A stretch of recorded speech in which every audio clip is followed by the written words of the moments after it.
Parents, what's the most ingenious thing you've had to punish your kids for? Story 1. Oh, man. Mine set up a sort of trading hub at school. We still have a discount shop in town, the 99p store. These days it sells some real junk, but a dozen years ago and more, it had all sorts of bankrupt stock bargains in there. Sweets, drinks, you name it.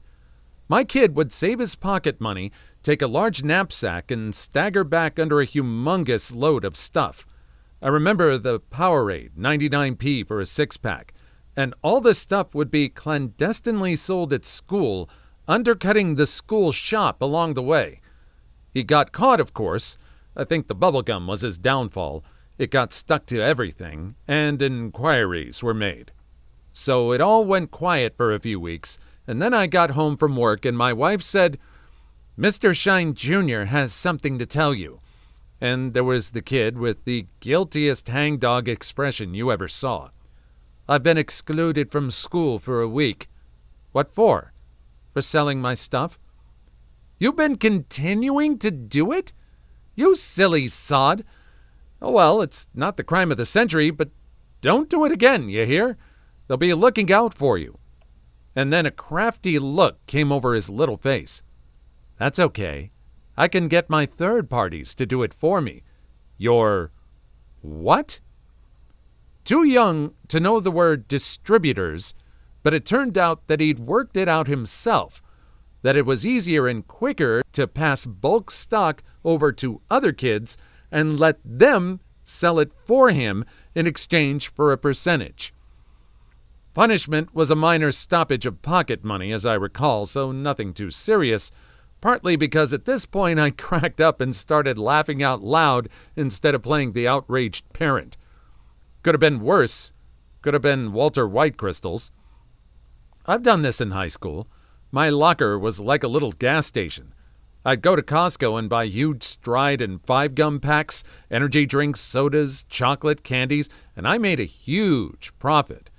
It paid for my lunches for the whole year, plus extra pocket money. The hall monitors kind of knew, but never snitched on me. Those were the days. Dude, these are business people.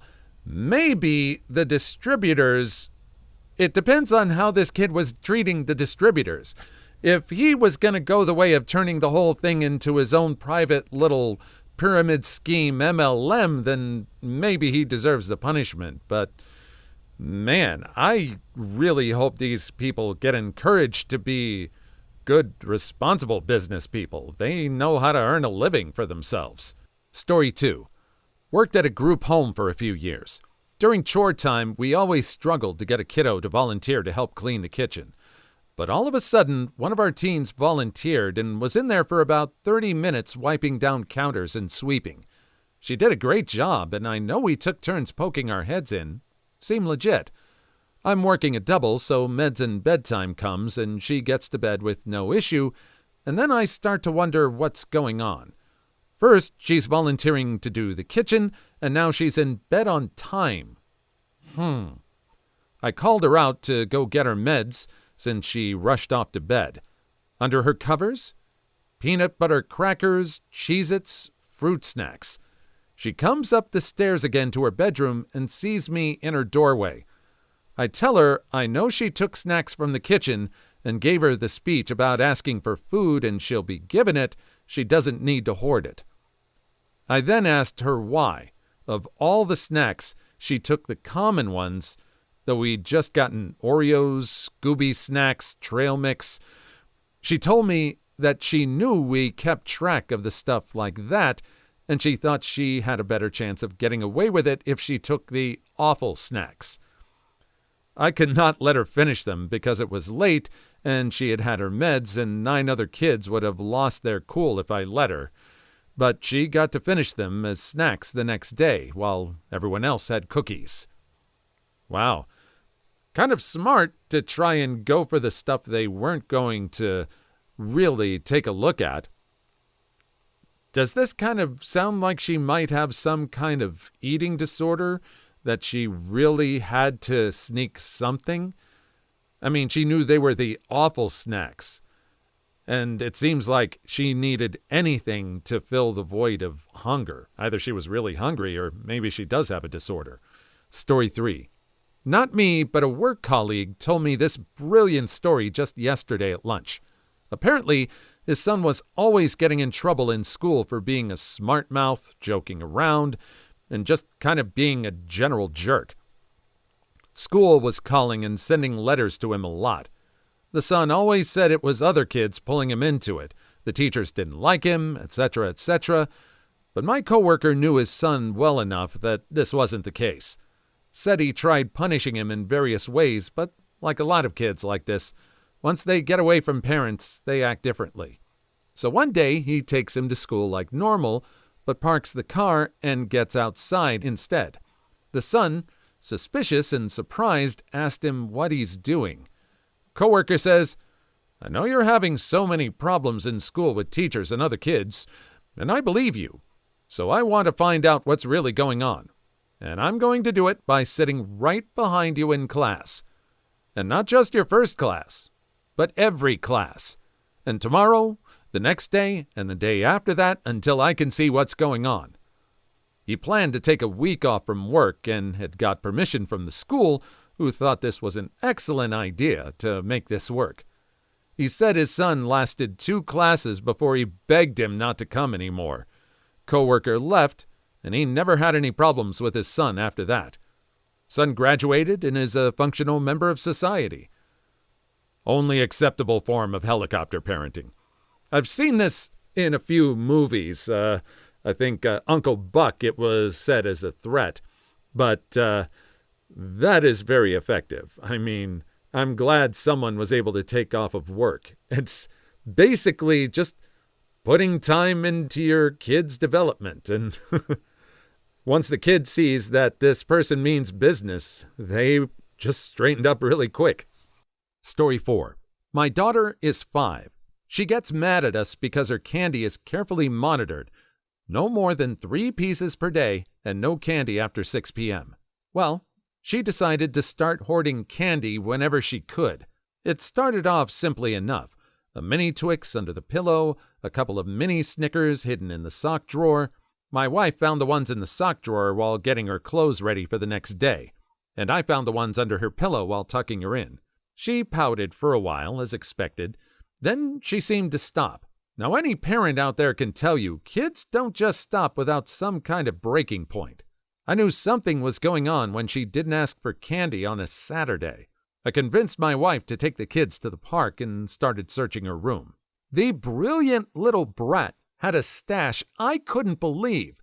Several mini candy bars taped to the back of her closet, a mini Twizzler rolled up in the inside of a pair of socks, a Ziploc of jelly beans taped to the back side of her dresser, and a couple of mini Reese's cups tucked in her earring box. The one that surprised me the most, though, she took my box tape and stuck a bunch of nerds to a piece of it, then stuck it to the underside of her bed. Just 2 feet of captured nerds stuck up under there. Some of the tape just had colored dots on them where nerds had previously resided. Apparently, she would peel it back a bit, pull a few off, and stick it back up there. Needless to say, the candy was put up high, and we handed her what she picked out from then on. The nerds on the tape, though, that is both genius and disgustingly unsanitary. Story 5. Not a parent, but rather the story is about me. When I was in high school, the school had an automated phone system that would call your house saying which periods you had missed. Some days I could get home and answer the phone or delete the voicemail the school had left without my parents being the wiser. But not every time. One day I had skipped school and came home to 2 very angry parents. I was told the school had better not call one more time or my butt was going to be receiving a boot injection by my father. So I did what any high school kid who was chasing girls instead of going to school would do. I called our telephone provider and had them block the school's number. It worked for quite some time, probably 4 months. The only thing, I got caught because my parents were wondering why they hadn't seen a report card in a while, so my dad went to visit the school. The school then told them I had a number of report cards that weren't signed and returned, which made him inquire about my attendance since I had been doing so well. The school told him my attendance was garbage, so he had some investigating to do. My dad came home, talked to my mom, and they called their phone provider and realized I had indeed blocked the school's number. I never even got in trouble. They thought it was hilarious. My parents still bring it up 15 years later. Please like and subscribe if you've made it this far. I hope you'll enjoy the rest of the video and have a wonderful day. Story 6. Over spring break, my 10-year-old asked for a job to do to make some money. I needed a shallow trench dug between the back of my house and my garden to run a water line. The distance was 83 feet. I was sure he wouldn't complete the whole project by the end of break, so I told him I would pay him $1 a foot, and I would dig the first 5 feet to show him what I wanted. He dug a few feet himself that day and commented on how hard the work was. I was sure I'd be paying out about $10, and that was fine with me. It would keep him busy, and he actually does like physical work. The next day, I come home from work, and my son meets me in the driveway and asks for his $83 in cash. I go around back, and the whole trench is dug perfectly to specification. I asked him how he did it, and he said he got 5 of his friends to come over and help in exchange for 50 cents a foot. Lunch would be provided. He had marked off each kid's section, saving the east end, no roots or rocks and soft soil, for himself. He paid out about $25 and pocketed $58 for digging about 30 feet of trench in easy soil and subcontracting the awful parts to other neighborhood kids. Ultimately, I was pretty pumped about this because I got my trench, and I was proud of my kid for recognizing the labor market in our neighborhood, making a good deal and effectively managing the project. The punishment came when I got a phone call from one of the other kids' parents saying that his kids didn't bring home enough money for the work he did. I eventually found out that when my wife made all the kids lunch, my son brought it out and charged each kid $2 for lunch and was charging them 50 cents each for a bottle of water. This was not part of the original deal, so I made him give that money back to the other kids, along with a couple extra dollars each. Love all aspects of this. I was really happy for this kid in the first part, but I wanted to strangle him in the second part. I'm sorry. This is the kind of kid that eventually grows up to be all the bad bosses that all of us are dealing with right now in this economy. Not part of the original deal. Nope. He deserves to be punished for that. He needs to... Kid gonna learn. Story 7. This is about me. In high school PE, the rule was that after stretches, everyone had to either run the equivalent of 1 mile around the football field or bike 5 miles on the stationary bikes. I hated exercise. I loathed running, still do, so I'd always take the bike. Early on, a bike broke, got hauled off to the dumpster, and after school, I pulled the wreck out of the dumpster to figure out how it worked. Turns out, a small magnet on the spoke of the front wheel clocked a sensor once every rotation. I nabbed the magnet and started smuggling it to PE where I'd snap the magnet to the spoke. Turns a 5-mile ride into a 2.5-mile ride. PE teachers never caught on. As high school went by, the PE teachers started to think I was a super gifted athlete that was one day going to win the Tour de France. I was hounded incessantly to join the sports teams, and come senior year, the PE teachers were pushing all sorts of athletic scholarships on me if only I would join a team.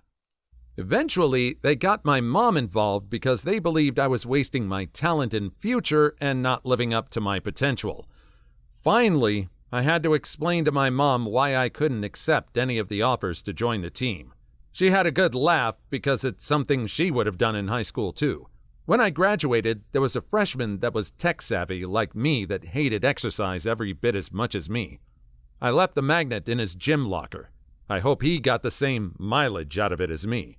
It's slightly hard for me to believe that people decided you were bound for the Tour de France because you were really good at riding 5 miles on a stationary bike, but a good scam nonetheless. Story 8. Just yesterday, I caught my 3-year-old making herself eggs.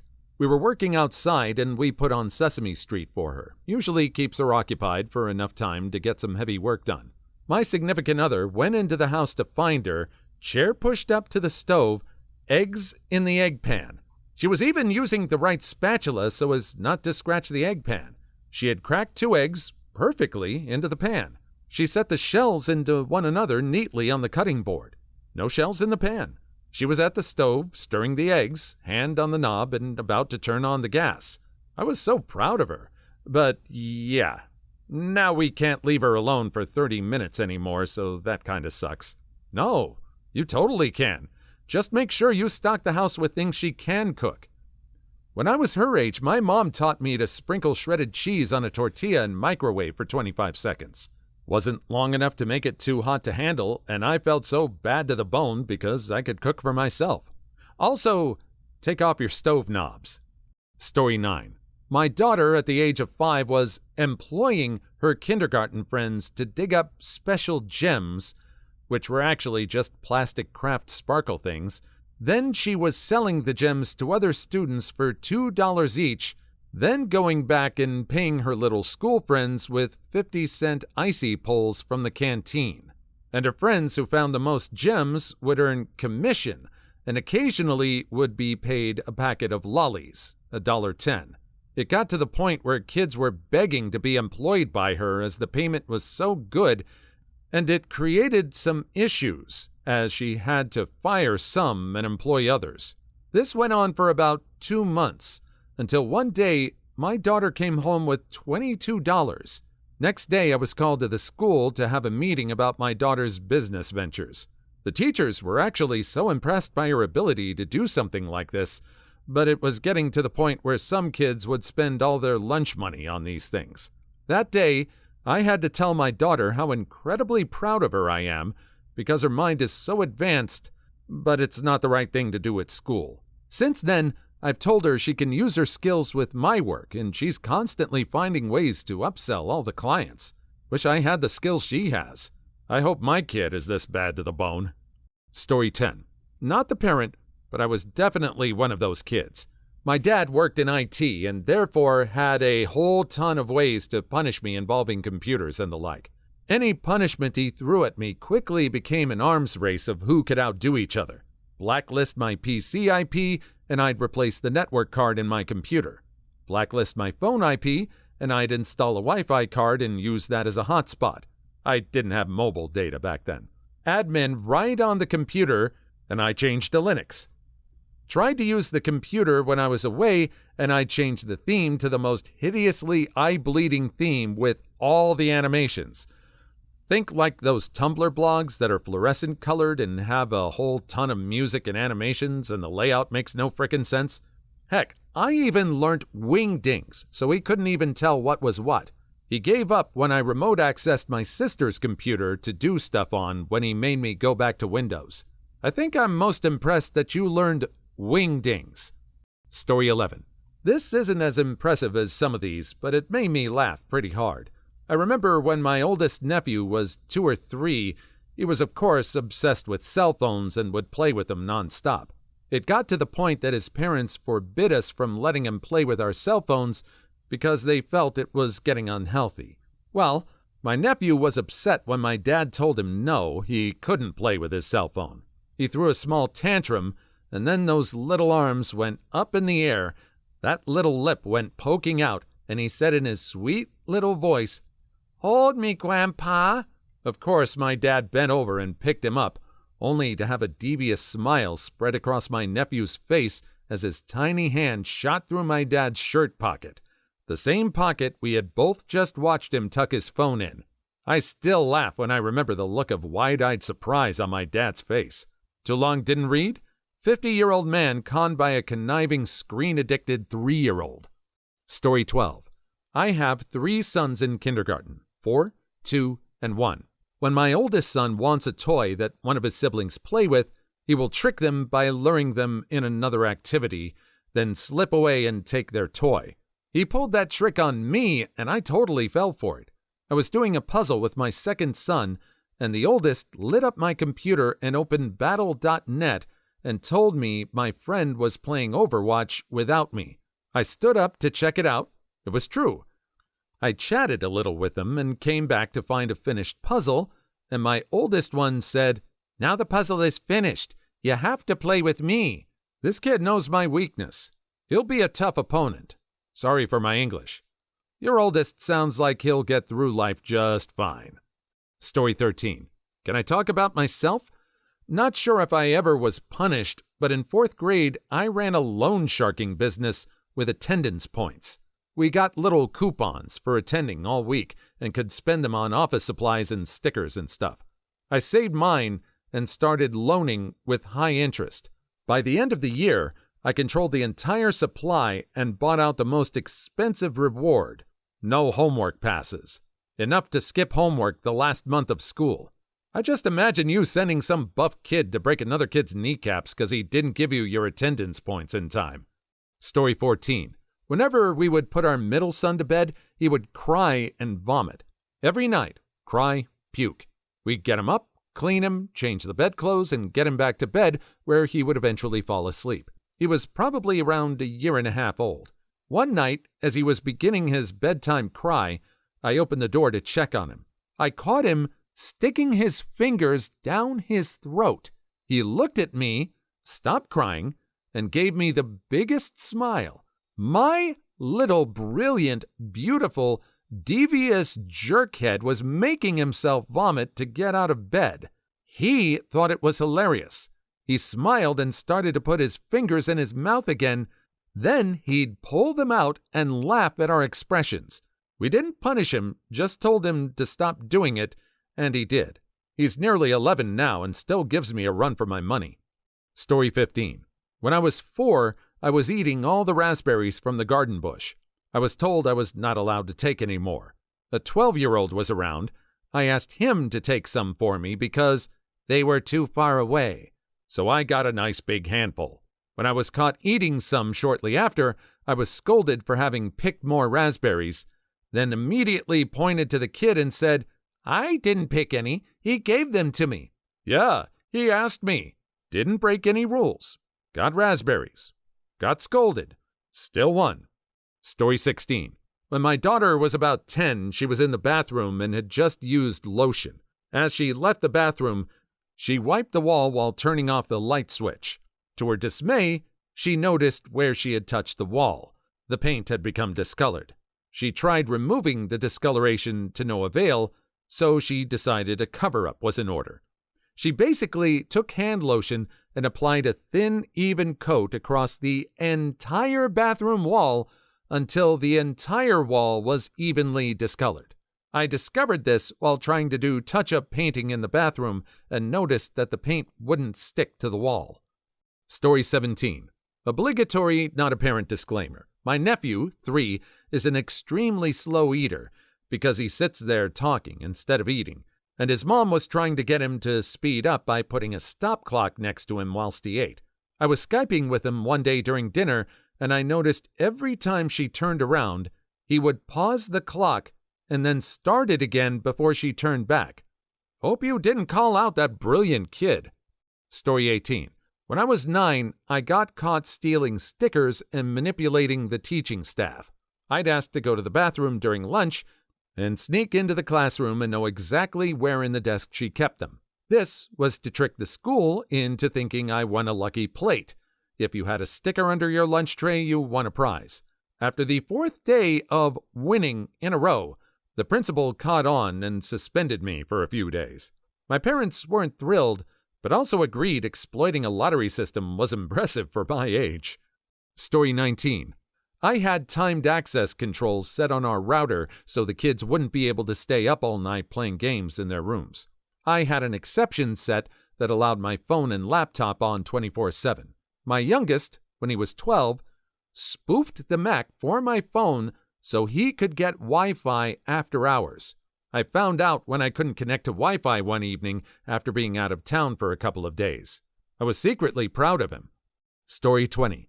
Not a parent, but a friend got grounded for a whole year when he got suspended from school for writing and running a program to install Halo 1 on the network of school computer server.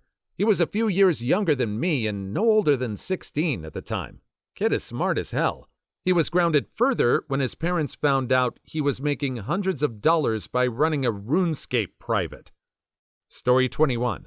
Only a few more hours to go before a slideshow called 23 Parents Reveal the Time They Had to Punish Their Kids for Being Geniuses appears on Facebook, containing the top 23 responses to this.